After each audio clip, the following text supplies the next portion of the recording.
I had a private message which says, thanks for the talk.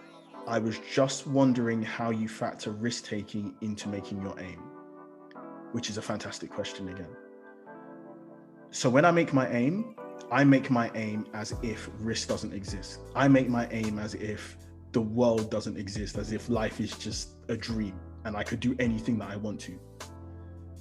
The reason I do that is because if I make an aim that already has limitations built into it, I'm only going to achieve so much of that aim. I'm never going to achieve fully everything that it is that I want to do.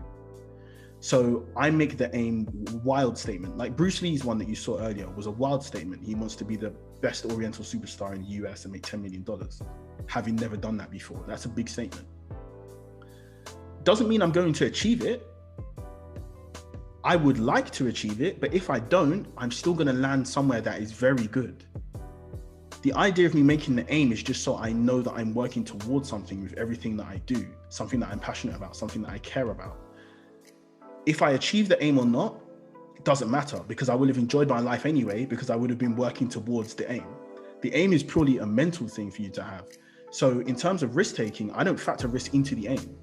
Where I do factor risk is with the things that I need to do to achieve the aim. So one good example is what I mentioned earlier about having a full-time job and then having passions on the side. That is risk mitigation. I could very easily just do my passions full-time.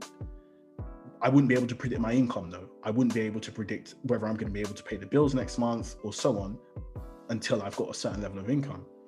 So I mitigate the risk by saying I'm going to have a full-time job alongside it. So as you can see, the way I do it is I kind of say, okay, I'm going to set the aim to be an outlandish, crazy aim. So I know I'm working on something meaningful.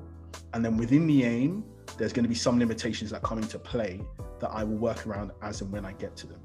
So that's how I manage taking risks.